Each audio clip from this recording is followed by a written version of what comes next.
अश्वत्थामा महाभारत काल अर्थात द्वापर युग में जन्मे थे। उनकी गिनती उस युग के श्रेष्ठ योद्धाओं में होती थी। वे गुरु द्रोण के पुत्र व कुरु वंश के राजगुरु कृपाचार्य के भांजे थे। द्रोणाचार्य ने ही कौरवों और पांडवों को शस्त्र विद्या में पारंगत बनाया था।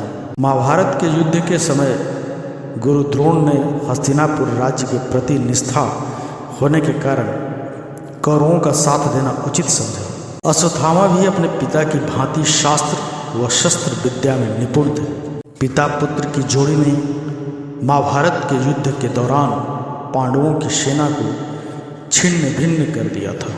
पांडव सेना को हतोत्साहित देखकर श्री कृष्ण ने द्रोणाचार्य का वध करने के लिए युधिष्ठिर से कूटनीति का सहारा लेने को कहा। इस योजना के तहत युद्ध भूमि में यह बात फैला दी गई कि अश्वत्थामा मारा गया है। जब द्रोणाचार्य ने धर्मराज युधिष्ठिर से अश्वत्थामा की मृत्यु की सत्यता जाननी चाहिए तो युधिष्ठिर ने जवाब दिया कि अश्वत्थामा हतो नरोवा कुंजरोवा, अर्थात अश्वत्थामा मारा गया है लेकिन मुझे पता नहीं है कि वह नर था या हाथी। यह सुन गुरु द्रोण पुत्र मोह में शरीर त्याग कर किंग कर्तव्य विमूढ़ युद्धभूमि में बैठ गए और उसी अवसर का लाभ उठाकर पांचाल नरेश द्रुपद के पुत्र धृष्टद्युम्न ने उनका वध कर दिया। पिता की मृत्यु ने अश्वत्थामा को विचलित कर दिया।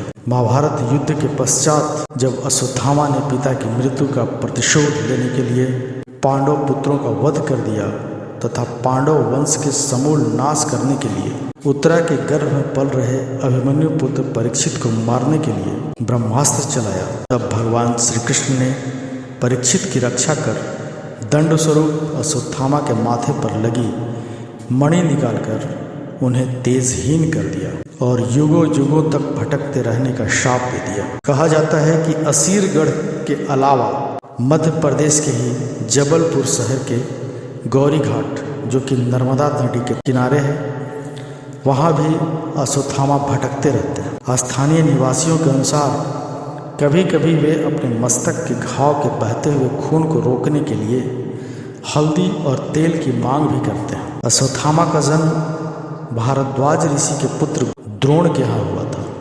उनकी माता ऋषि शरद्वान की पुत्री कृपि थी। द्रोणाचार्य का गोत्र अंगिरा था। तपस्यारत द्रोण ने पितरों की आज्ञा से संतान प्राप्ति हेतु कृपि से विवाह किया। कृपि भी बड़ी ही धर्मज्ञ, सुशील और तपस्विनी थी। दोनों ही संपन्न परिवार से थे। जन्म लेते ही अश्वत्थामा ने उच्चैःश्रवा अर्थात अश्व के समान घोर शब्द किया जो सभी दिशाओं और व्योम में गूंज उठा। तब आकाशवाणी हुई कि इस विशिष्ट बालक का नाम अश्वत्थामा होगा।